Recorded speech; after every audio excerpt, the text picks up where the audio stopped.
触覚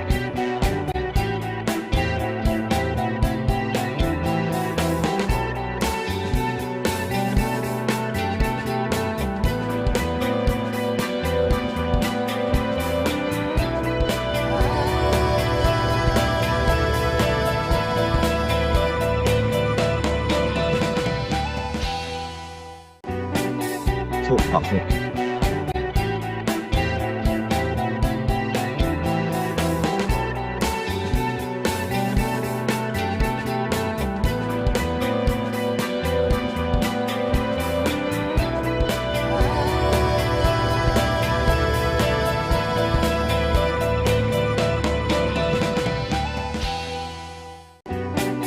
触覚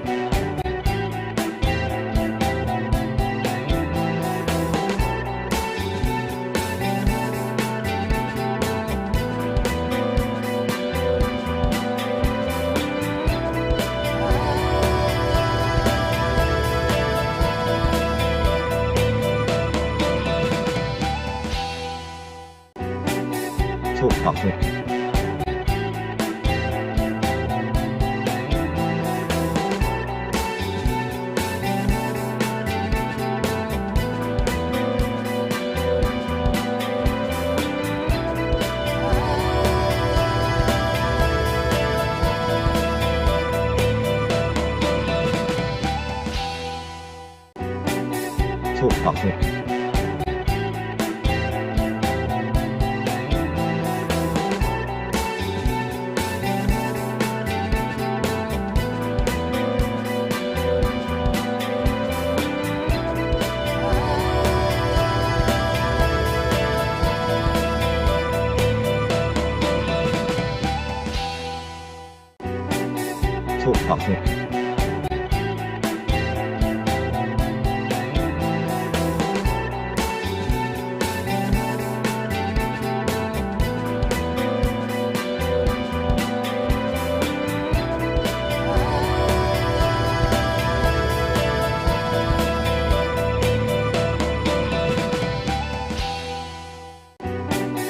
触覚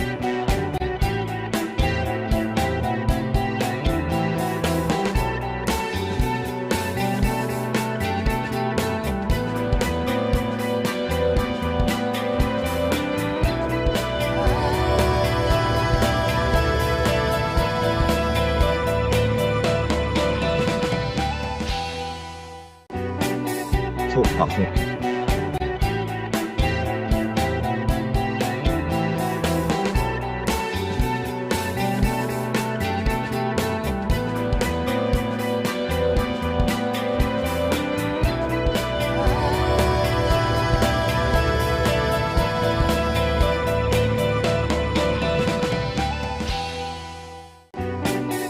触覚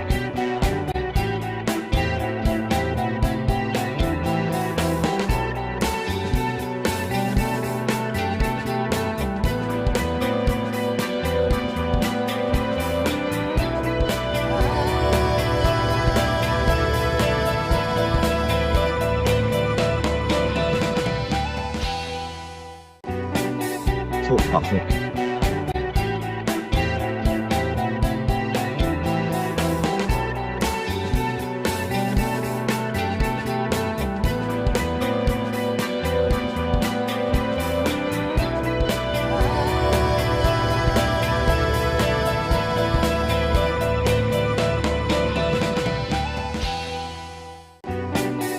触覚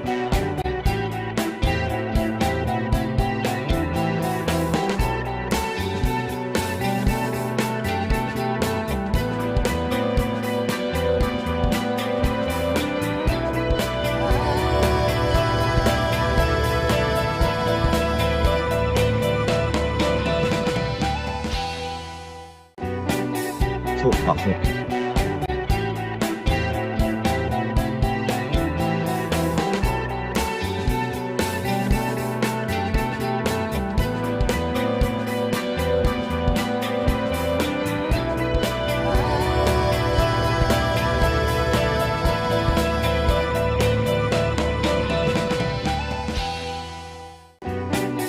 触覚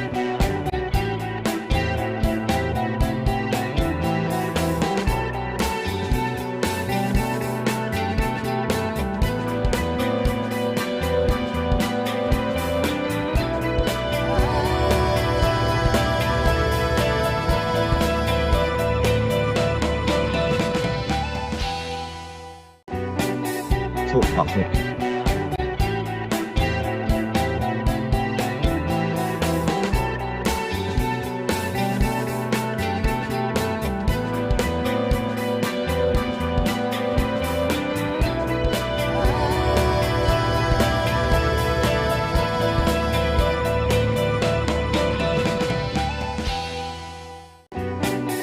错法会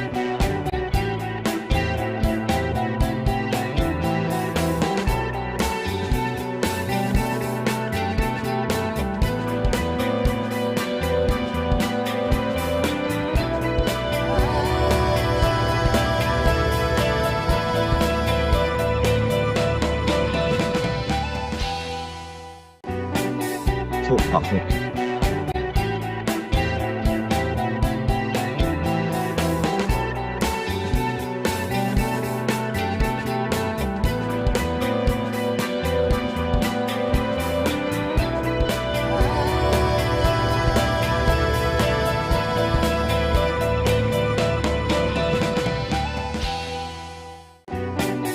错法会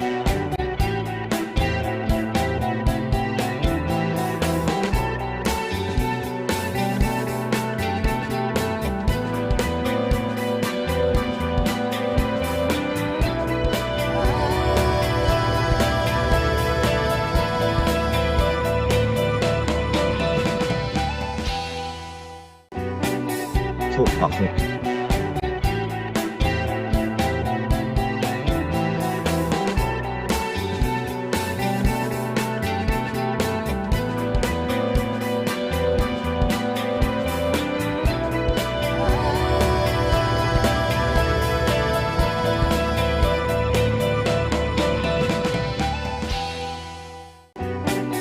错法会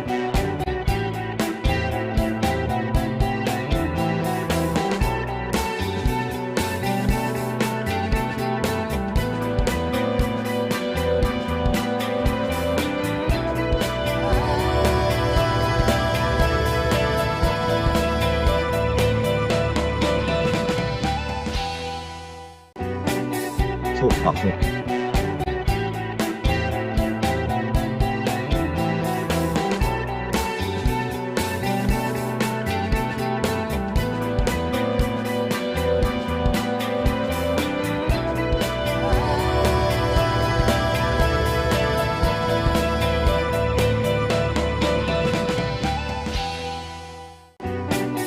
错法会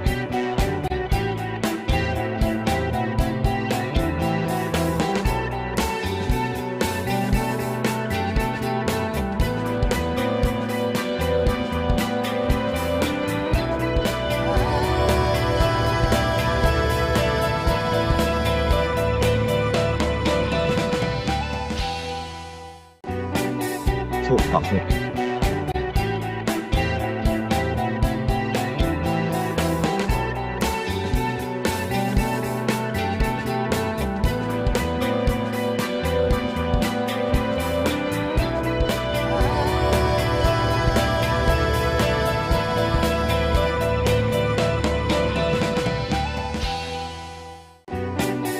错法会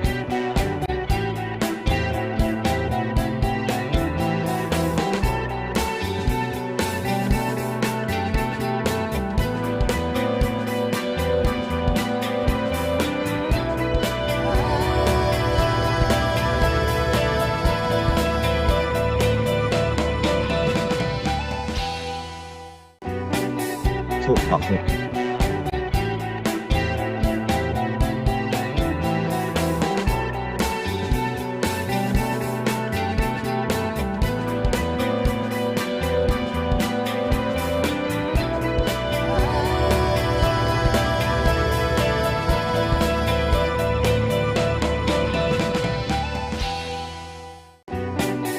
错法会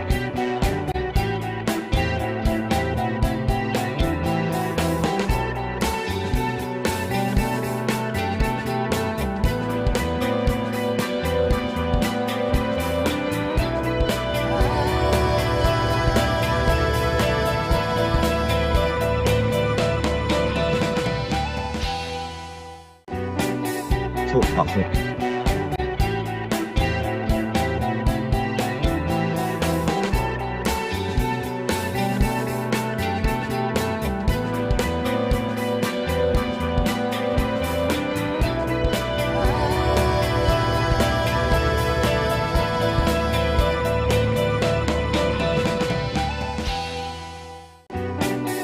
ถูกตอบถูก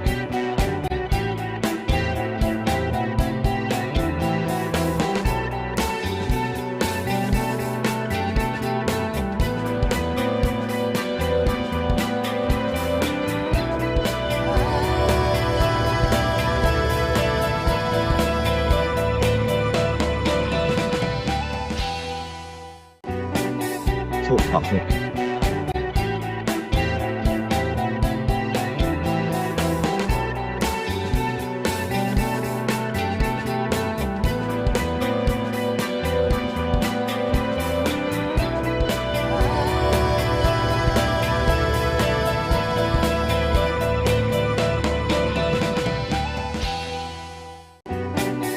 ถูกตอบถูก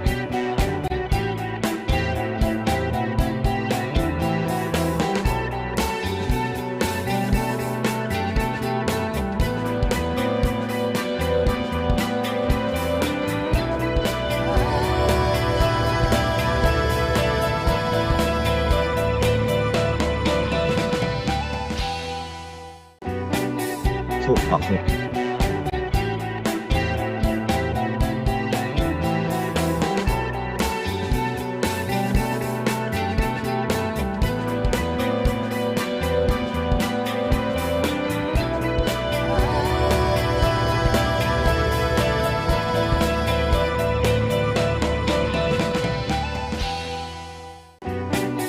ถูกตอบถูก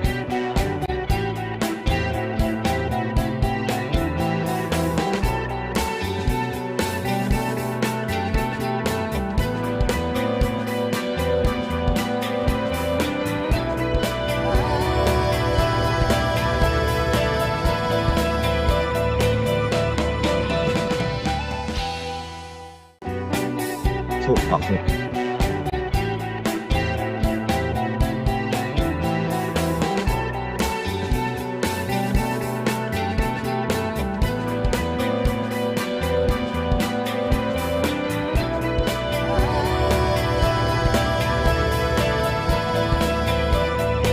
อบถูกถูกตอบถูก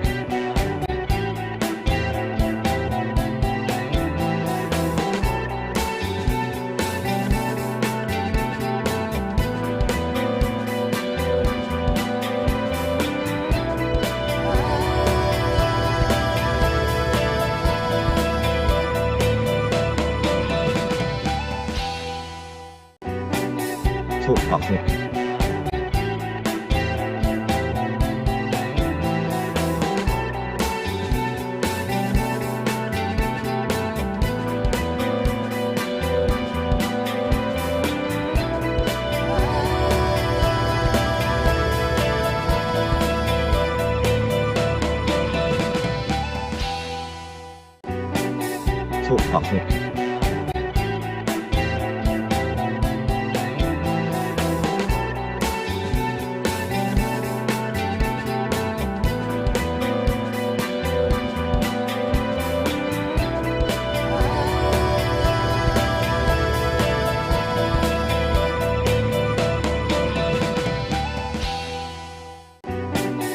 ถูกตอบถูก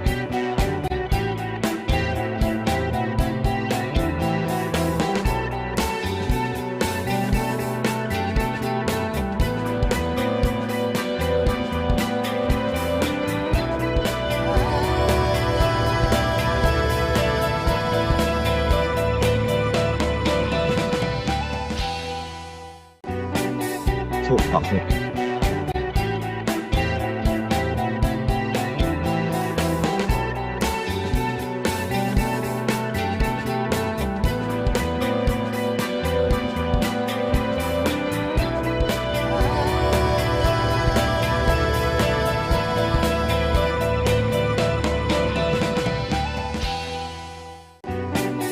ถูกตอบถูก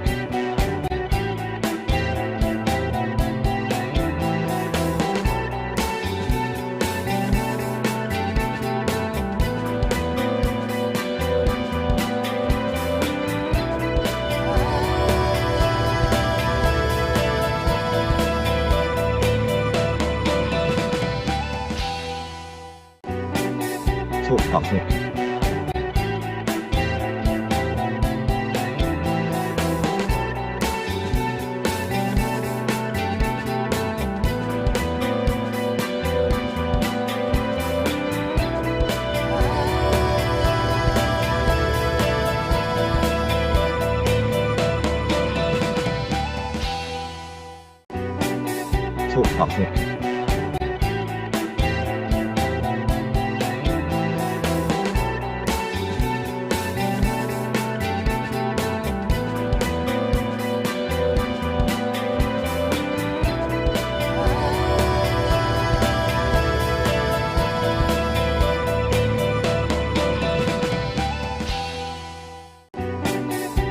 好事，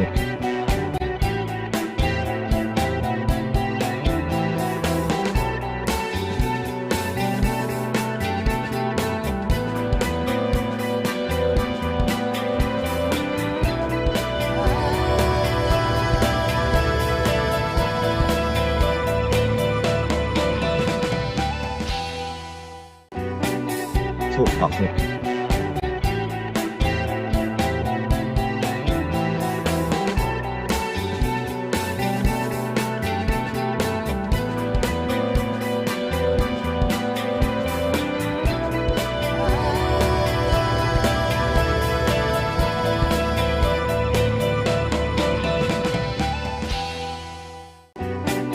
做好事，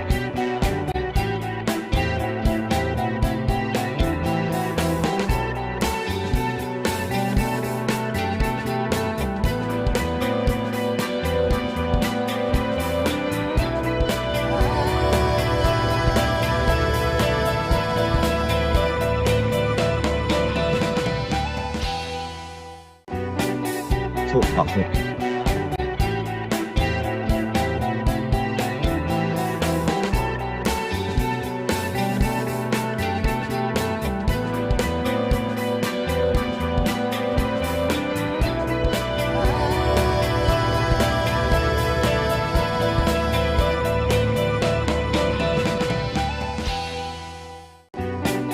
做好事，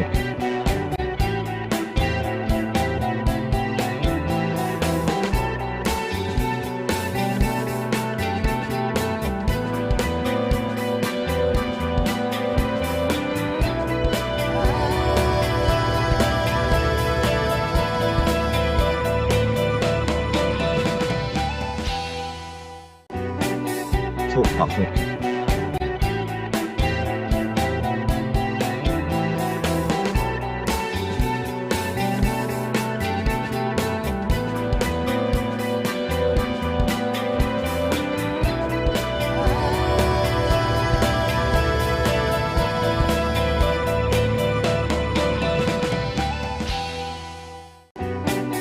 做好事，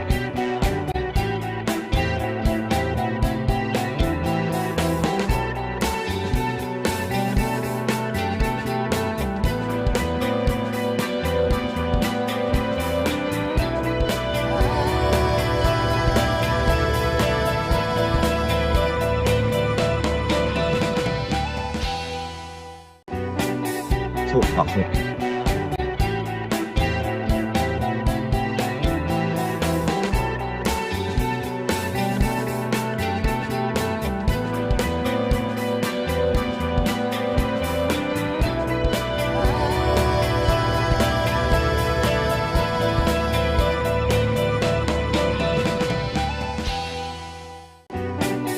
做好事，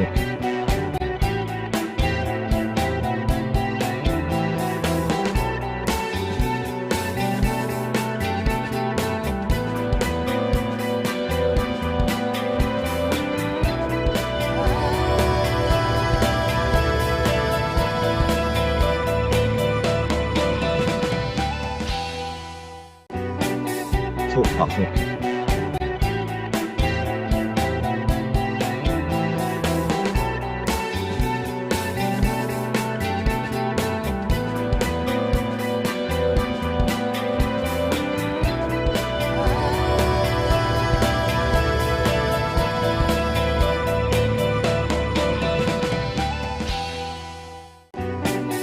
做好事，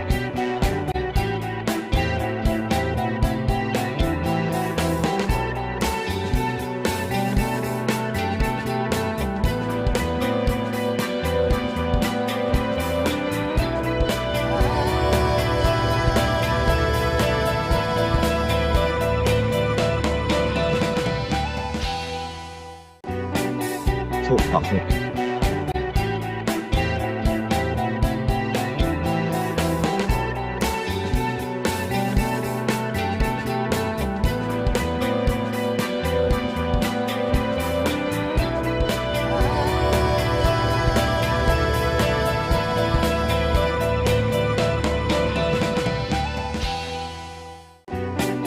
做好事，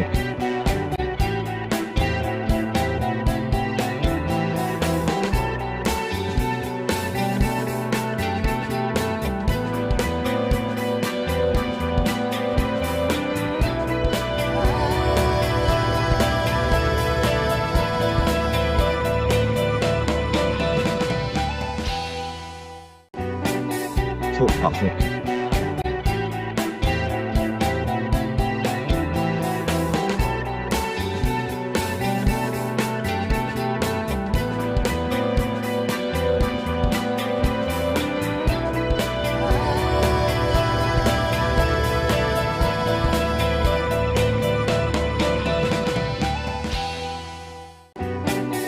ถูกตอบถูก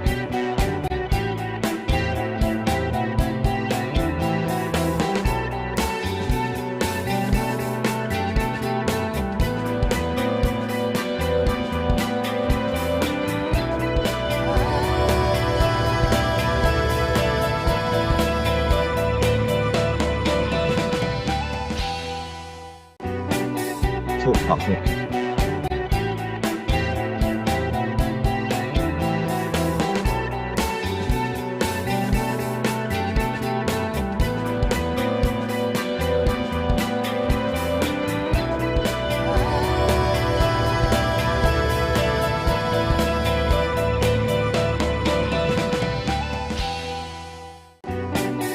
ถูกตอบถูก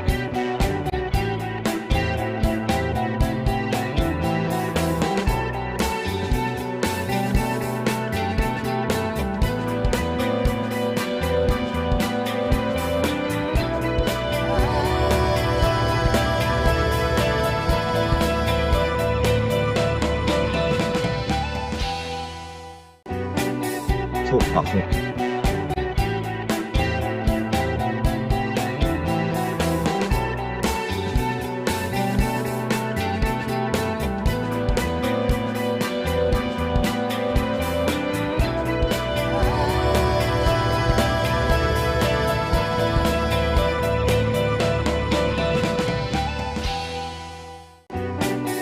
ถูกตอบถูก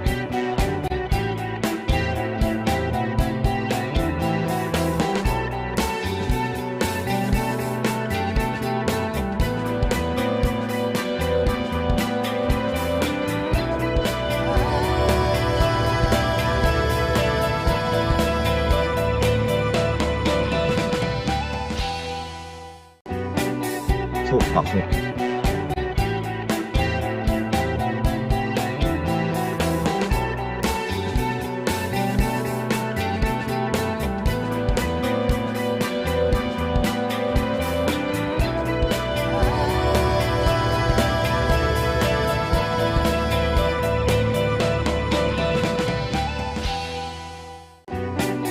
ถูกตอบถูก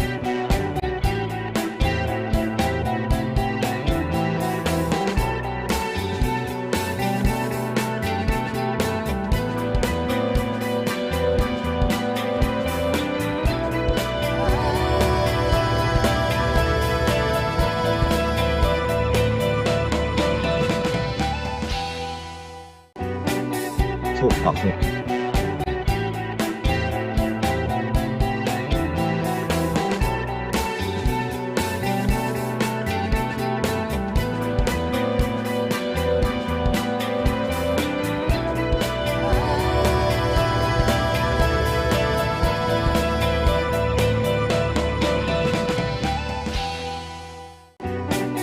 ถูกตอบถูก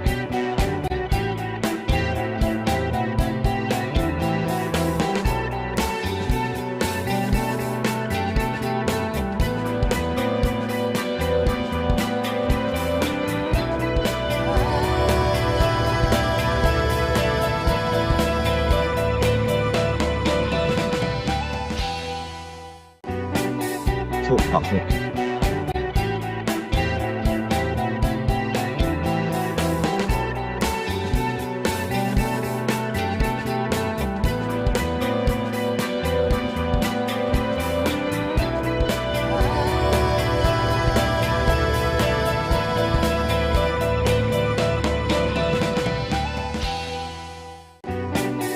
ถูกตอบถูก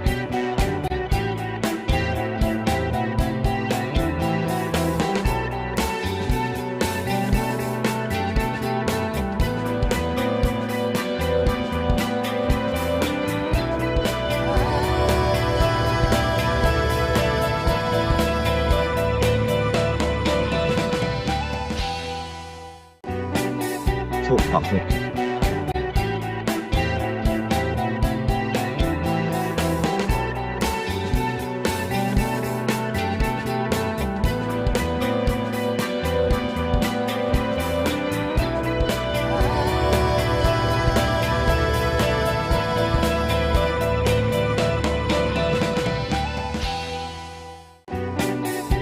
速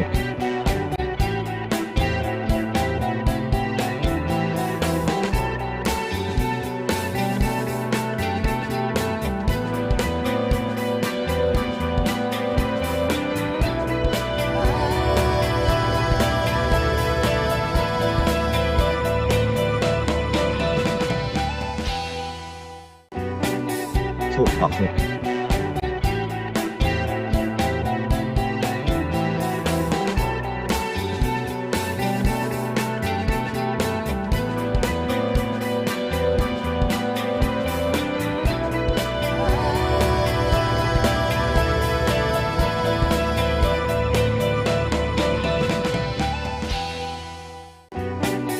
触覚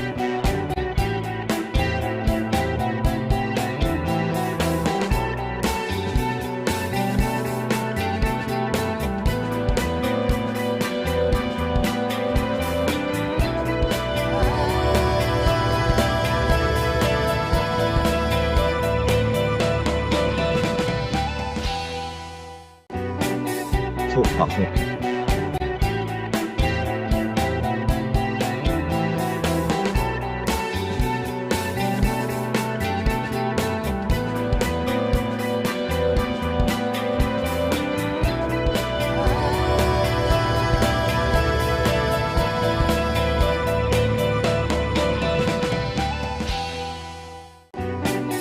触覚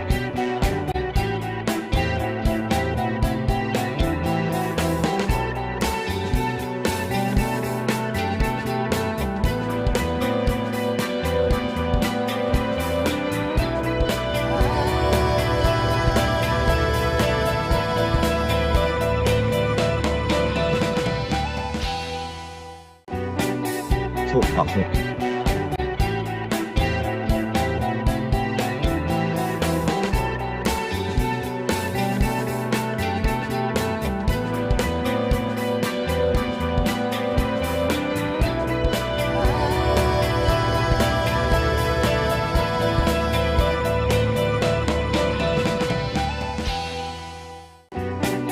触覚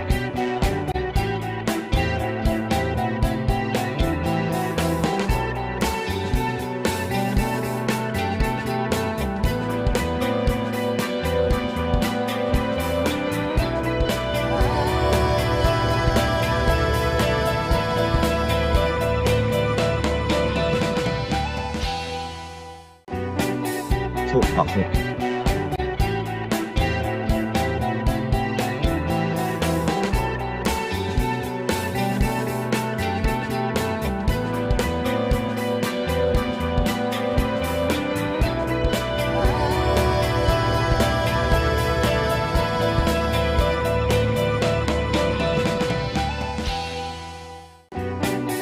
触覚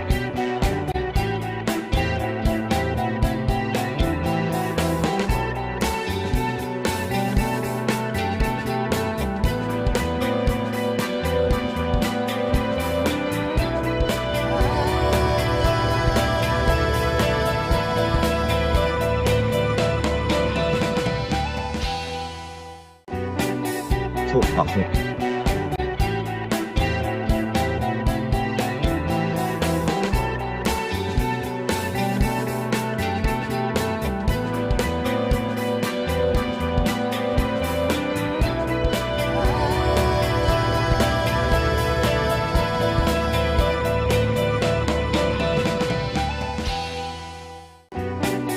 触覚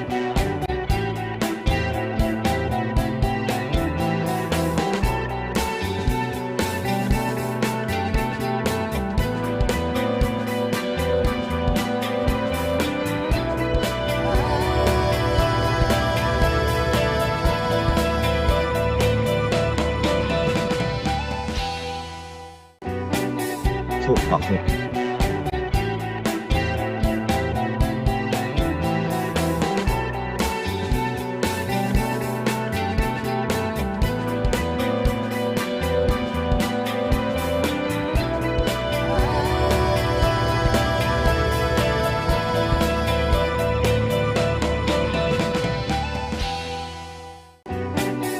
触覚